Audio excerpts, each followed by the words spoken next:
반갑습니다. 처음 보시는 분들한테 제가 외로운 질문부터 시작하겠습니다. 여러분들 지금까지 어떻게 살아오셔서 지금까지 살아오시면서 정말 신바람 나고 날마다 행복하고 즐겁고 고맙고 그런 삶을 살아오셨나요? 아니면 여러분들 가운데 이건 아닌데 이렇게 사는 것은 내가 원하는 게 아니야. 그러면서도 살아오신 분들 꽤 많습니다. 내가 원치 않는 건데 왜 내가 살고 있을까요?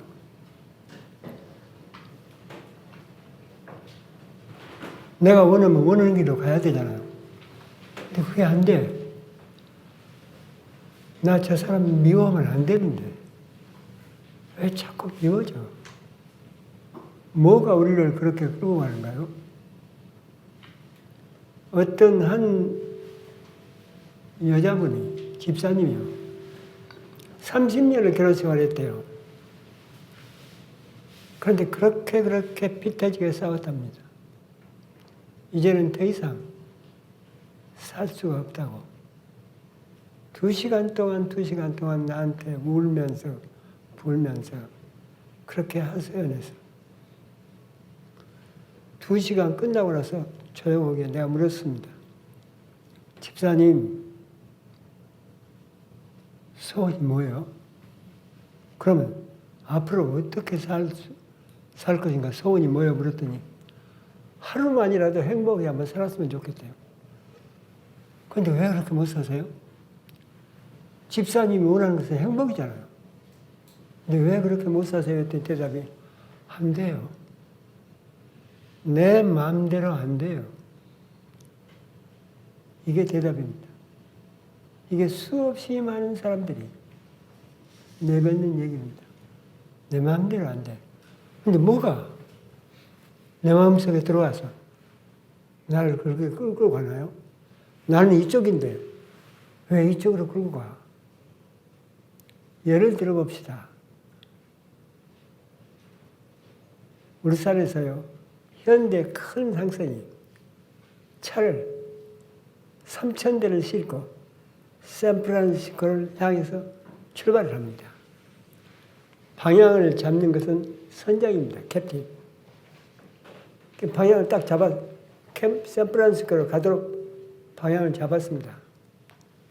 근데 가만히 보니까 배가 샌프란시스코 가질 않아. 동남아로 가. 깜짝 놀래가지고 기관실에다가 왜 샌프란시스코로 가지 않고 동남아야? 그랬더니 기관실의 대답이 난 샌프란시스코 몰라요. 내가 아는 것은 베트남뿐이에요. 그리고 배는 베트남으로 가. 선장은 샌프란시스코인데 기관실에서는 샌프란시스코 몰라. 난 베트남밖에 몰라. 그리고 가. 그게 우리요. 나는 이쪽으로 가고 싶어. 근데 그게 안 돼.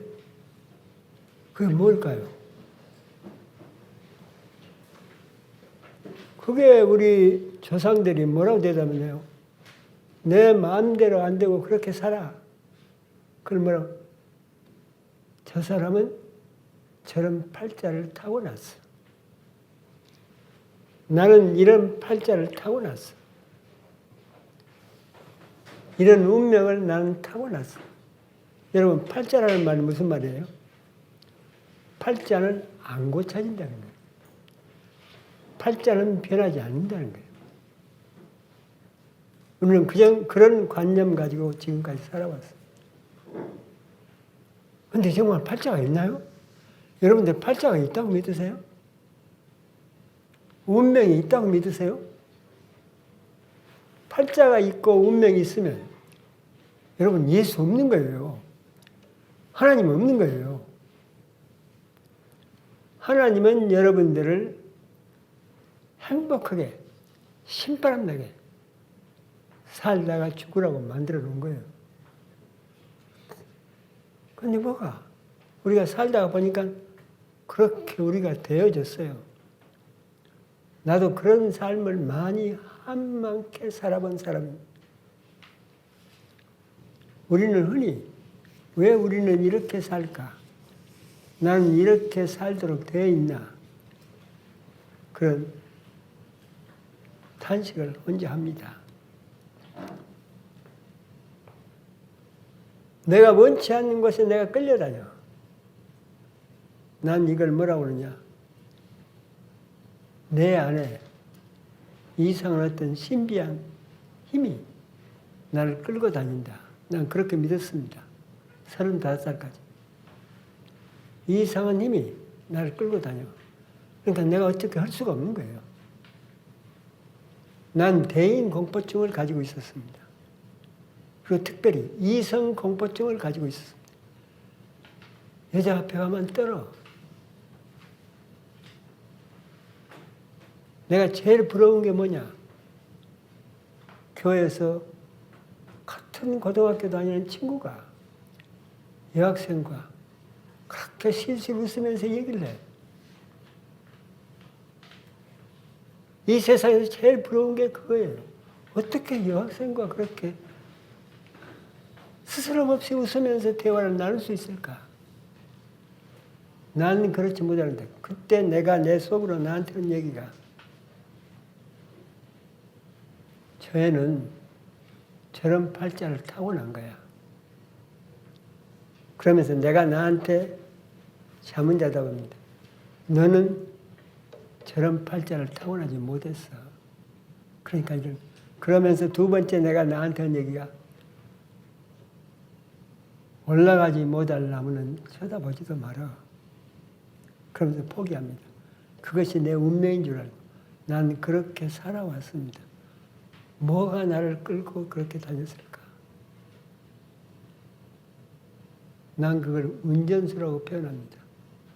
사람은 여러분들 여기 앉아있는데 전부 다 자동차가 앉아있는 겁니다.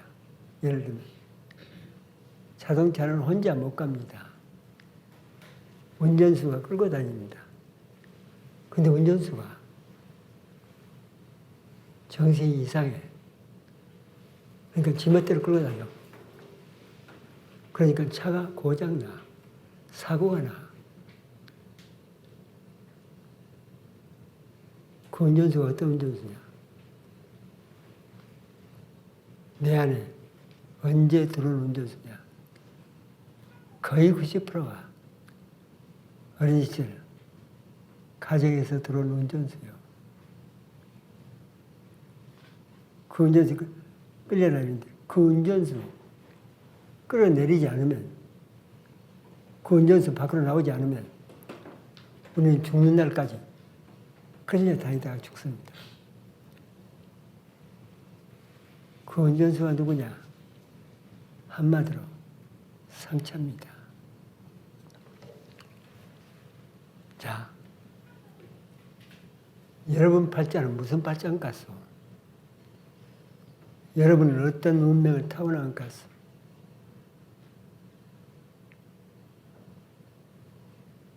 팔자 타령, 운명 타령하는 한 장임 여자가 우리 치유상담연구원에 입학했습니다. 사람들이 많이 오면 교수를 이렇게 분담해가지고 면접을 합니다. 인터뷰를 합니다. 제가 인터뷰에 앉았는데 한 장님 처녀가 왔는데요. 원서를 보니까 34살이에요. 옆에 도우미가 데리고 왔습니다. 그래서 제가 물었습니다. 언제부터 앞을 못 보게 됐나요? 그러니까 28이요. 그래서 내가 태어나면서부터 아니고 28살이요. 그 내가 그때 무슨 큰 일이 있었나요? 큰 충격을 받았나요? 물었더니 가만히 있더니 울면서 목사님, 어떻게 하셨어요? 내가 아는 게 아니고 멀쩡했다가 28살에 장님이 됐다니까 그냥 묻는 거예요. 그때 큰 충격을 받은 일이 있어요. 뭡니까? 그랬더니 큰 회사의 사장 딸입니다. 아들도 딸도 없고 외동딸이요. 그러니까 사랑을 푹 차지합니다. 아버지도 이 딸밖에 모르고 어머니도 딸밖에 모르고 이 딸이 27살 때 억장이 맥히는 장면을 봅니다. 친구가 자기를 데리고 너 이거 봐야 돼. 데리고 가는데 도시 밖으로 가보니까 자기 아버지가 자기와 똑같은 동갑 여자 27살 된 처녀하고 동거 생활을 하는데 언제부터 동거 생활을 했는지 기어다니는 나이까지 있어. 그걸 보면서 이 딸이 이 세상 예수님보다도 하나님보다도 더 믿고 살아온 아버지한테 철저하게 버림받은 것 같은 충격을 받습니다. 집에 가서 혼자만 웁니다. 어머니한테 얘기하지 않고. 근데 2달 후에 어머니까지 그 사실을 알게 됩니다. 그런데 그 회사를 누가 세웠느냐? 처갓집에서 세웠어. 어머니도 외동딸이야. 큰 부잣집. 시집 올 때 그 재산 다 팔아서 그 회사를 세운 거예요. 아버지는, 이 장님 아버지는 처갓집 돈 가지고 회사를 세워서 잘 운영을 했습니다. 꽤 큰 회사가 된 거예요. 이 아내가 그 사실, 남편이 그 사실을 알고 그때부터 부부가 치고받고 싸우기를 시작합니다. 6개월 싸우다가 결국 이혼합니다. 이혼할 때 친정에서 가지고 온 모든 재산 다 가지고 나갑니다. 가지고 나갔지만 회사가 번창해서 크게 지장은 안 받았습니다. 엄마가 나가고 난 다음에 일체 소식이 없습니다. 몇 개월 후에 이 딸이 들은 얘기요. 엄마가 남편한테 복수한다고. 새파란 젊은 총각 만나서 그 세상에서 미국으로 떠났다고. 그러니까 아빠도 자기한테 떠나고 엄마도 떠나고 그러면서 몇 달 만에 눈이 먼 거예요. 이 딸이 눈이 머니까 그 아빠는 서울에 있는 대학병원에서 이 딸을 가봤더니 시신경이 망가져서 소망이 없다고. 몇 군데 가봤습니다. 소망이 없다고. 시신경이 망가지면 현대의학에서는 안 된다네요. 그래서 일본으로 데리고 갑니다. 일본말이 유창하니까. 거의 1년 동안 1년 대학병원들만 다 돌아다닙니다. 결론은 시신경이 망가진 것 때문에 현대의학으로는 안 됩니다. 그때부터 내 운명은 장님으로 살다가 죽을 운명이야. 그렇게 살아갑니다. 왜 하필이면 나는 장님이 돼가지고 죽게 될까? 왜 내 팔자는 이런 팔자일까? 그러다가 6년 동안 그렇게 장님으로 살다가 팔자 타령하다가 우리 연구원에 입학합니다. 방송 듣고. 우리 연구원에 입학 와서 결국 한 학기 수업 끝나고 2학기 우리는 특별 프로그램에 들어갑니다. 치유 영성 치유 수련 프로그램. 한을 풀어내는 작업입니다. 그 작업에 들어가서 먼저 노래로 한을 녹여내고 춤으로 한을 풀어내고 그 다음에 엄마 아빠를 부르면서 불을 다 끄고 200명 300명이 앉아서 바닥에 앉아서 조용히 엄마 아빠를 부르다가 나중에 점점 이게 높아갑니다. 여러분 100명, 200명이요.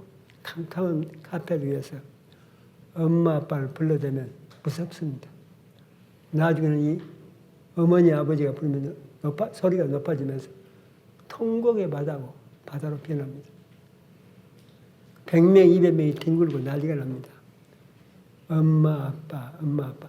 이건 할아버지도 마찬가지고 애도 마찬가지고 전부 다. 엄마, 아빠만 부르면 전부 다 그렇게 됩니다.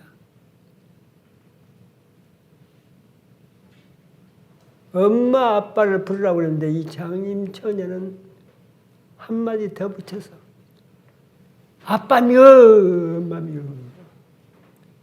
아빠 미워, 엄마 미워.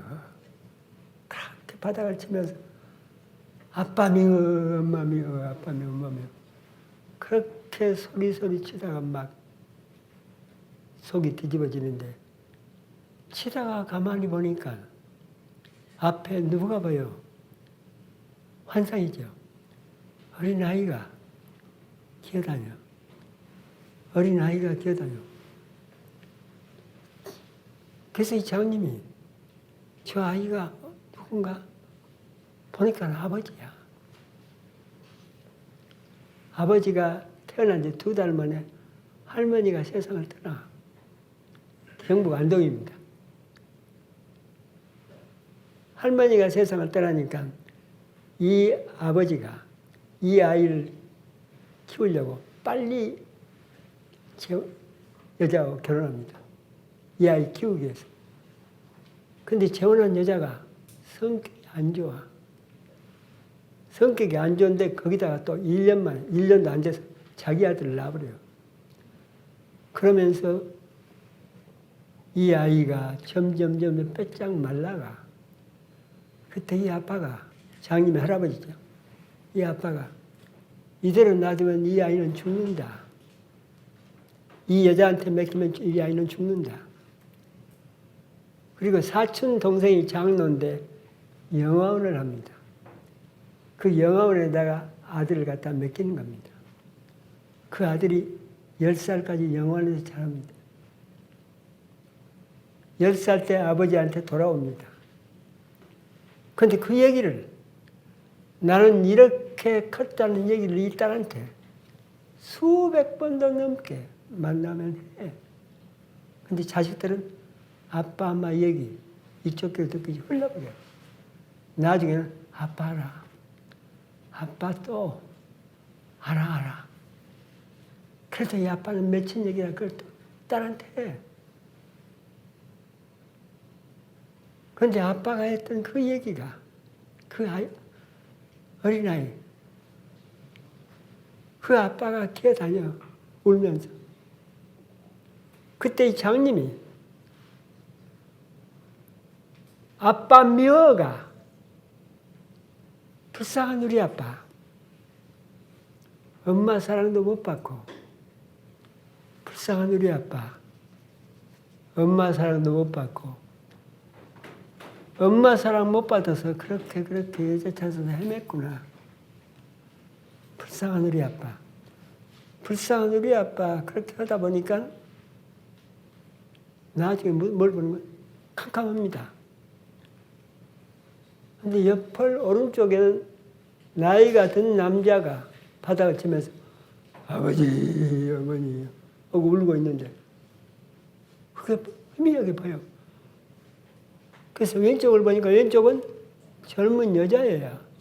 파란 걸 가슴을 치면서 엄마, 아빠. 앞을 보고 뒤로 이게 보여. 눈을 뜬 겁니다. 여러분, 나는 신학교 교수를 했습니다. 신학교 교수를 하면서 다른 건 다 믿어도 예수님이 병 고쳐 그건 안 믿었습니다. 이건 현대 과학으로는 불가능한 거예요. 아마 성경은 그냥 꿈에서 썼을 수도 있어. 근데 내 눈앞에서 장님이 눈을 떠 현대의학이 안 된다는 거예요. 나중에 알았습니다. 유전자 의학의 선택, 현대의학에서는 안 되는데 유전자의학에 들어가면 그게 돼. 여러분이 지금 저를 보고 있습니다. 그냥 보는 게 아니에요. 여러분 머릿속에서 시신경 호르몬을 자꾸 만들어내는 염색체가 있습니다. 시신경 호르몬을 자꾸 만들어내는 그 호르몬이 나오기 때문에 여러분들이 저를 보고 있고 나도 여러분을 보고 있는 겁니다.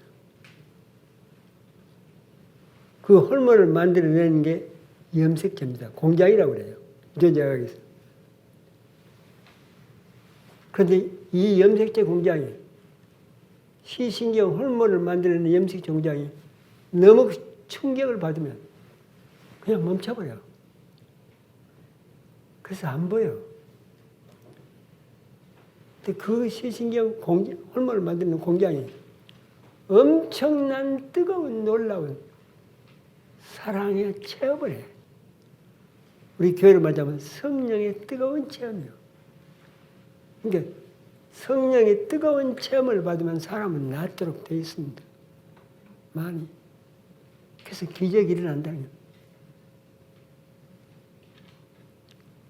그러니까 이 장님 처녀는 아빠 미워하다가 불쌍한 아빠를 보는 겁니다. 그때야 아빠를 용서하게 됩니다. 아빠가 엄마를 모르고 커서 그렇게 했구나. 용서는 사랑으로 바뀌어집니다. 그때 이 염색체 공장이 돌아간 거죠. 유전자 의학이 일어나면 유전자 공장이 다시 살아나는 겁니다. 지금도 의정부에서 결혼해가지고 아들 둘 낳고 잘 살고 있습니다. 근데 나는 이런 그 영성수련을 연구를 하면서 27년 동안 한두 건을 보는 게 아니라 수도 없이 봐. 내가 신학교 교수 시절에 안 믿었던 거. 내 눈앞에서 2000년 전 성경 얘기가 그대로 일어나고 해요. 대구에서 61살 된 남자가 우리 연구에 입학했습니다. 본인은 올 생각이 없었는데 서울에 방송에서 이름 나가면 게 별로 안 좋다고 그래서 어느 유명한 여자 고등학교 영어 선생이요. 여선생님. 그게 큰딸이요. 그리고 어느 초등학교 선생님이 작은 딸인데 둘이가 이 아빠를 데리고 온 거야. 그 두 딸이 데리고 오면서 나한테 울면서 교수님, 우리 아빠는 여기 들어오지 않으면 죽어요. 우리 아빠는 여기 오지 않으면, 입학하지 않으면 우리 아빠는 죽어요. 근데 아빠가 불구자야. 오른팔을 못 써. 근데 이걸 뭐래? 병원에서는 이쪽 신경이 죽어버렸어. 오른팔 신경이 죽어버렸어. 언제부터 죽었느냐? 4년 전부터 죽었어. 근데 왜 그때 죽었을까? 사연이 있습니다. 그 61살 된 그 남자의 아버지가 머슴이었어. 칠곡군의 머슴이었어. 머슴인데 아이를 몇 낳느냐? 8명을 낳습니다. 제일 먼저가 큰 아들이요. 딸 셋, 아들 5. 근데 머슴이 초등학교까지는 갈 수 있어요. 근데 옛날에는 머슴은 중학교를 보낼 수가 없어. 돈이 꽤 많기 때문에. 그때 이 머슴을 살면서 어떤 생각을 했느냐. 한 놈만 가르치자. 한 놈만. 한 놈만 가르쳐가지고 그 놈이 나머지 동생들을 다 보살피도록 하자. 그래서 큰 놈만 초등학교를 보냅니다. 나머지 딸이고 아들이고 나머지는 초등학교를 안 보내. 그리고 9살, 10살만 되면 나머지 집에 보내. 심부름으로 아니면 승모로 보내가지고 거기서 조금씩 돈이 나오면 그걸 모아서 큰아들. 나머지는 남자하고 전부 다 나머지 머슴으로 식모로 가. 그걸 숙명으로 받아들여. 형 하나를 위해서. 그 형이 경북 중학교, 경북 고등학교 졸업하고 경북 대학교 그 농협에 들어가. 승승장구 올라가. 어느 정도가 올라갔는데 40대가 되면서 어떤 일이 났냐. 그 당시 대한민국을 떠들썩하게 만들어 엄청나게 큰 돈을 착보가 50억이면 그때 50억이면 굉장한 돈이야. 그 돈 사고가 난 거야. 그리고 감옥에 들어갑니다. 감옥에 들어가서 거의 한 7년 살고 나옵니다. 그때는 이 동생들 식모로 가서 머슴으로 살고 식모로 살았던 여동생, 남동생이 전부 다 자기 나름대로 결혼해서 살고 있는 거야. 배운 게 없어. 열심히 살아가지고 자기 집도 마련하고 살고 있는데 이 형이 동생들이 그렇게 대학까지 보냈던 그 아들이 감옥에서 나와서 너희 동생들, 남동생들 전부 다 설득해가지고 집을 다 담보로 잡아. 그걸 담보로 해서 돈을 빌려가지고 그걸 또 몽땅 망해. 그 여동생 둘은 쫓겨나. 남편한테. 이혼해서 돌아와. 근데 이걸 누가 못 보느냐. 큰형 바로 밑에 남동생이 이걸 못 봐. 속에서 뒤집어지는데 저런 놈은 죽여야 돼. 저런 놈은 죽여야 돼. 하면서 칼을 준비합니다. 큰 식칼을 준비합니다. 형을 찔러서 죽이겠다고.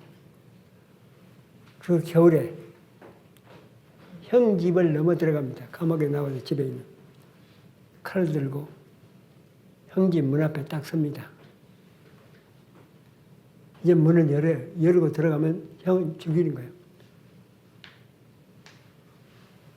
그런데 칼이 뚝 떨어져. 식칼이 뚝 떨어져. 그걸 다시 집으려고 하는데 이게 안 집어지는 거예요. 이 칼이 안 집어져. 보니까 이게 마비돼. 그때 놀래. 내가 천벌을 받았나 보다.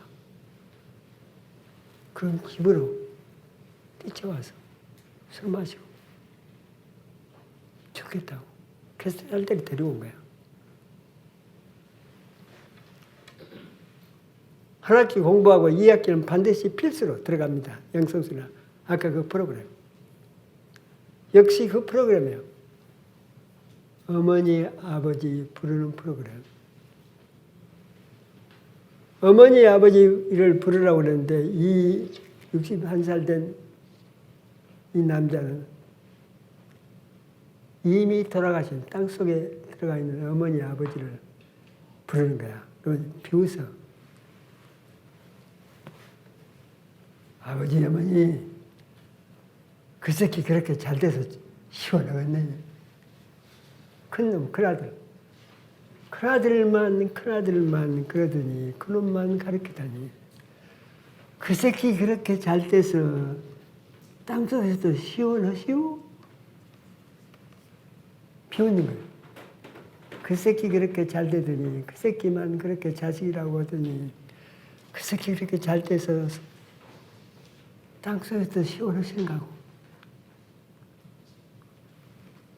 그렇게 한참 소리치고 울부짖고 그러다가 나중에 갑자기 말이 바꿔져.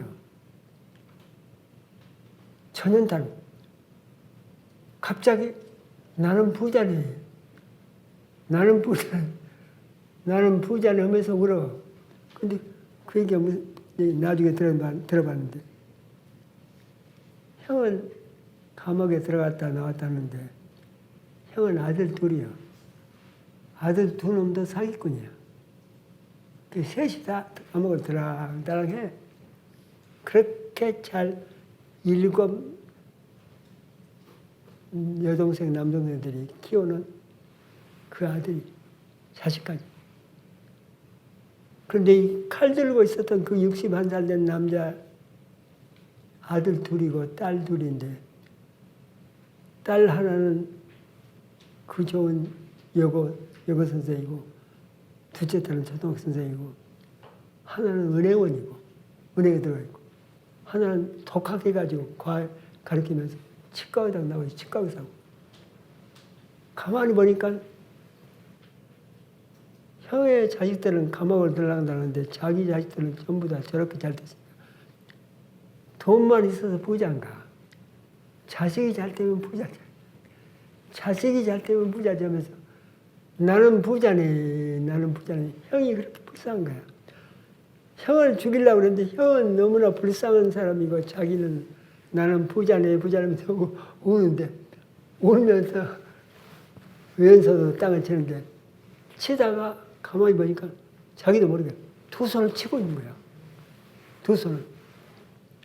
난 이런 프로그램을 할 때요, 좀 위험성이 있습니다. 정신이 이상한 사람들이 발작 일어날 수 있습니다. 난 캄캄하지만 저 뒤에 앞에서 강당에서 꼭 끝날 때까지 지켜봅니다. 그런데 뒤에서 어떤 한 사람이 탁탁 일어서더니 깜깜한데 뒤로 막 달려나와. 내가 있는 그 강당, 높은 강당으로 확 뛰어 올라오더니 그 사람들은 전부 다 캄캄하게 울고 있는데 그 앞에서 소리를 지르는데, 팔을 흔드는데, 뭐라 하면서 악을 쓰느냐? 나 팔 돌아가네, 나 팔 돌아가네. 난 그렇게 안 돌리던 팔을 갑자기 이렇게 많이 돌리면 혹시라도 떨어져 나가면 어떡해요? 여하튼 그분은 현대의학으로 이미 불구가 되어버린 사람이 마음에 합이 풀리는 거야. 응어리가 나가는 거야. 그걸 뭐라고 그래요? 치유라고 그랬어. 치유는 뭐예요? 내 마음속에 쌓인 응어리가 떨어져 나가. 그때 뭐가 바뀌어져?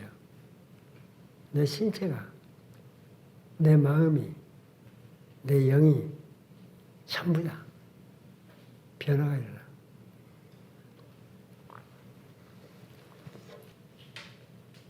여러분 지금까지 어떻게 살아왔어요? 여러분의 운명은 뭔 같아요? 난 지금까지 살아오면서 팔자는 없다. 운명은 없다. 다만 내 마음속에 상처가 자리를 잡고 있을 뿐이다. 그 상처는 치유받으면 없어지는 거예요. 그러면 우리의 삶은 달라질 수 있다.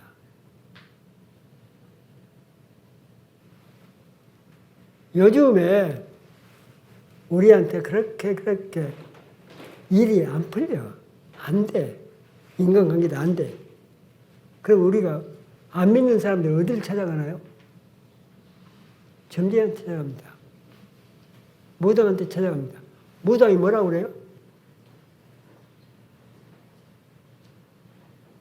아마 틀리죠. 조상 귀신이 씌었다고. 아니면 틀림 두 번째로 뭐야? 처녀 귀신. 뭐야? 어디로 못 가고 극락 못 가고 허공을 공중을 헤매고 있는 귀신이 있다고. 그런데 조상대대로 올라오면 있긴 있습니다. 아니면 묘자리를 잘못 잡았습니다. 집터를 잘못, 그렇게 얘기할 수 있을 거예요. 그런데 우리 기도원에 가면 기도오는 권사님들은 뭐라고 그래요? 악령이 씌웠다고 그래요. 사탄이 장난이라고 그래요. 여러분, 사탄 악령을 보셨나요? 나는 아직도 못 봤습니다.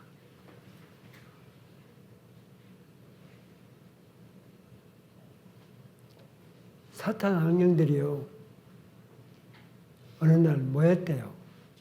사탄 악령끼리 모여가지고 회의를 했대요. 그리고 탄원서를 썼대요.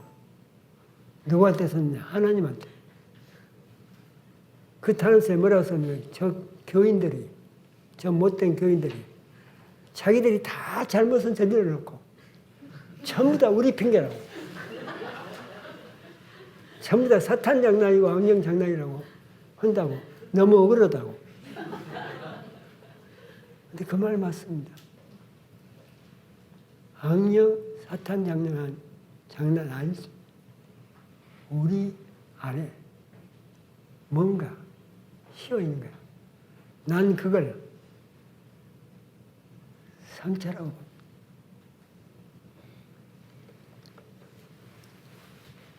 다른 말을 바꾸면 가슴에 한이 맺힌 겁니다. 한은 뭐를 만들어요? 불안을 만듭니다.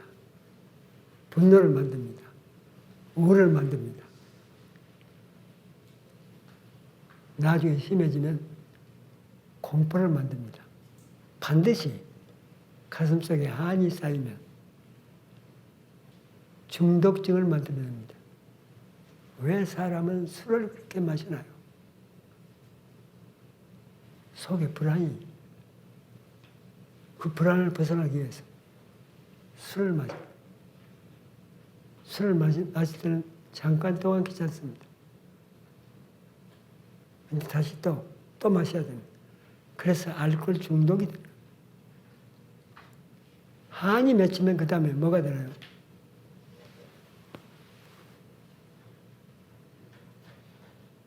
도박 중독, 마약 중독, 일 중독, 벨 중독이 다 있습니다.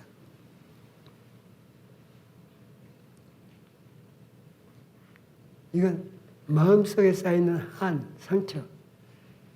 이걸 정리하기 전에는 이 중독 치료 안 됩니다. 이걸 풀어내지 않으면 이 문제가 해결하기 어렵습니다.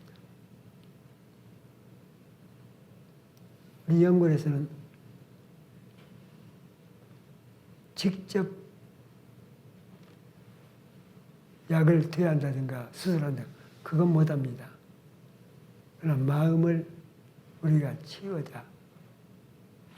그런 의미에서 1996년 이 치유상담 연구를 세웠습니다.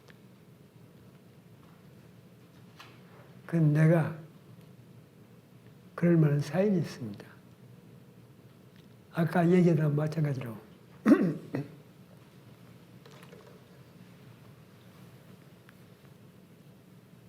중학교 2학년부터 내 별명이 재봉틀이에요.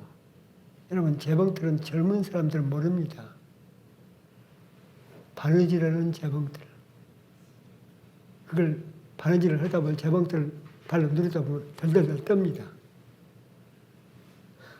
그 교회에서 나를, 여학생들이 나한테 재봉틀이라고 붙였습니다. 여학생들을 무서워하게 된 거야. 왜 여학생들을 무서워하게 됐나요?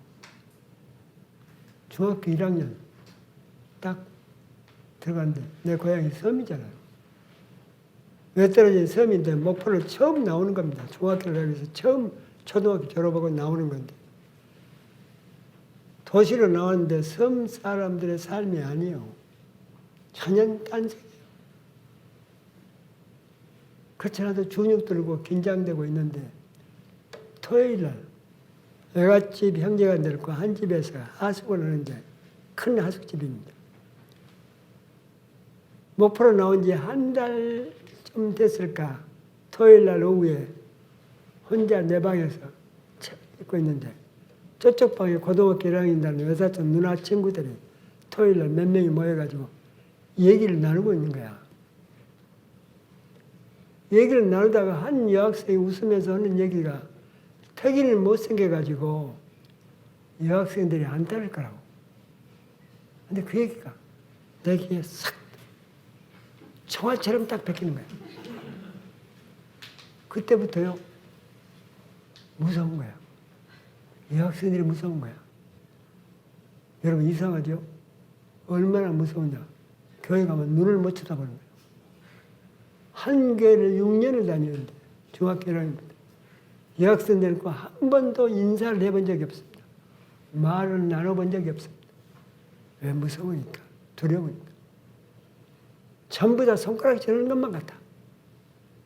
태기는 못생겼다고. 흉 보는 것만 같다. 오지금은 대문을 하숙집 대문을 열고 나가는데 문을 열고 여학생이 지나가면 닫아. 한참 지나가면 그 다음에 나가. 시내를 걸어가는데 전혀 모르는 여학생이 걸어와. 그럼 혼자 돌아서 걸어가. 이게 병 아니요?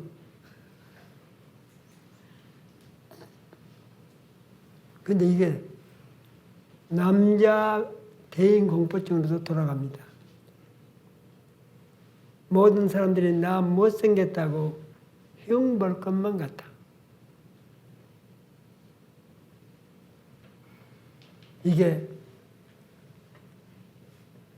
신학교 졸업할 때까지. 난 신학교 졸업하고 솔직히 고백이 교회 못 갔습니다. 신학교 졸업하면 교회 전도사 가야 돼요. 자신이 없어. 교인들이 전부 다 나를 흉보는데 못생겼다고 흉보는데 그 앞에서 설교를 해요. 더군다나 여자들이 앉아있는데 그 앞에서 기도를 해요. 이건 나한테 뭐. 그래서 도망간 곳이 공장이요. 그 안양 공장에서 7년 일했습니다. 자벽부로. 어쩌다 미국에 왔습니다. 유학으로. 머리는 조금 있어가지고. 유학 시험 봐가지고. 30살에 미국을 왔는데 미국 와서도 한국 사람들 앞에서도 내가 떨었는데 처음 보는 미국 사람들 만나니까 더 떨어. 그러니까 미국 교수들이요. 나 처음 나를 보고 내가 불안하니까 나를 보고 처음이니까 떠는 줄 알고 너 그거 좋아진다고. 너 그거 좋아진다고. 좋아지긴 그냥 더 떨어. 35살. 그때는요, 거의 풀스 클래스요. 5년이 딱 되니까 학교에서 소망이 없다는 결론을 내립니다. 이 인재를 키워서 내보내려는 게 이게 목적인데 소망이 안 보이는 거야. 그러니까 교수회의가 열립니다. 그런 장학금을 다른 학생한테 돌리자. 태기는 한국으로 돌려보내자. 그래서 5년 되던 해 마지막 교수회를 하려고 했는데 그때 우리 학교에 내가 볼 때는 하느님이 보내신 세계적인 치유자, 의사, 목사, 신학자, 웨인 오츠 박사, 침례교인. 그가 우리 학교로 부임을 하는 거야. 내일 교수회의, 내 결정이 나는데 그 교수가 오늘 부임합니다. 학생들은 몰랐죠. 그 다음 교수회 웨인 오츠 박사가 처음 인사하고 앉았는데 주제가 내 주제야. 정택이 내보내자고. 그 오츠 박사가 그 학생이 누구요? 물으니까 5년 전에 우리가 받았던 학생이요. 근데 소망이 안 보여요. 그 오초 박사가 그럼 결론 내기 전에 오늘 오후에 내가 그 학생을 만나보겠습니다. 만나보고 나서 그 다음 결론을 냅시다. 그래서 내 문제가 연기됩니다. 그리고 오후 2시에 한 번도 얼굴을 못 봤던 웨이노츠 박사가 나를 자기 연구실로 불렀습니다. 나하고 마주 앉아서 오후 2시에 딱 앉았습니다. 미국 온 지 5년 됐으니까 묻는 얘기에 대답은 됩니다. 그 얘기가 2시에 시작해서 언제 끝났냐? 밤 12시 40분. 저녁 식사도 않고 10시간 40분 동안. 난 그때 무지하게 울었습니다.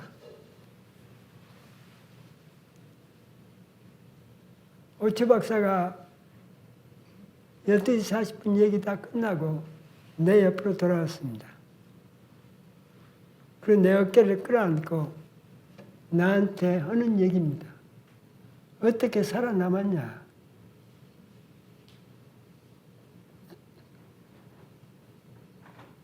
누가 너를 이렇게 만들었냐? 난 내 운명인 줄 알았습니다. 그것이 내 팔자인 줄 알았습니다.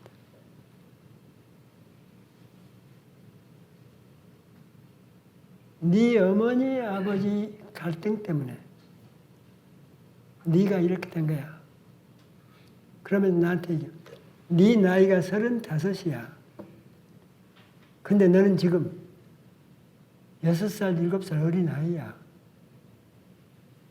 그때 처음 듣는 얘기, adult child. 한국이 어디고 이 단어가 안 쓰고 있을 때 성인 아니야. 너는 성인 아니야. 사람들은 널 어른이라고 그래. 근데 너는 어른이 아니야. 어린 아이야. 네 마음속에 네 어머니 아버지가 갈등이었던 그 상처 치유되지 않으면 너는 38살 되기 전에 죽어. 암으로 죽든가 정신병으로 가서 죽든가. 그래 나를 켄터키 렉싱턴 마음의 병을 치유하는 내가 한국에서 오고 있는 영성치유수련을 보낸 겁니다. 거기서 도저히 내가 아무한테도 할 수 없는 얘기를 마음껏 얘기하고 내 얘기를 들어주고 그렇게 울어주는 사람들, 기도하는 사람들, 그리고 한 번도 추어보지 못한 춤을 땀이 젖도록 춤을 추고 그리고 노래 부르고 찬양 부르고 그렇게 4개월 만에 어느 날 내가 달라진 거야. 한국에서 내가 그런 문제를 시달렸을 때 가장 많은 제안이 뭐예요? 금식 기도를 해봐라. 성경 백독을 해봐라. 아니면 뭘 해봐라. 소나무를 뽑아라. 기도를 하는데 소나무를 붙들고 막 주여 주여 하면서 흔들면 결국 소나무가 흔들리게 됩니다. 그 넘어지게 돼요. 그걸 소나무 10개를 뽑아라. 그러면 달라진다.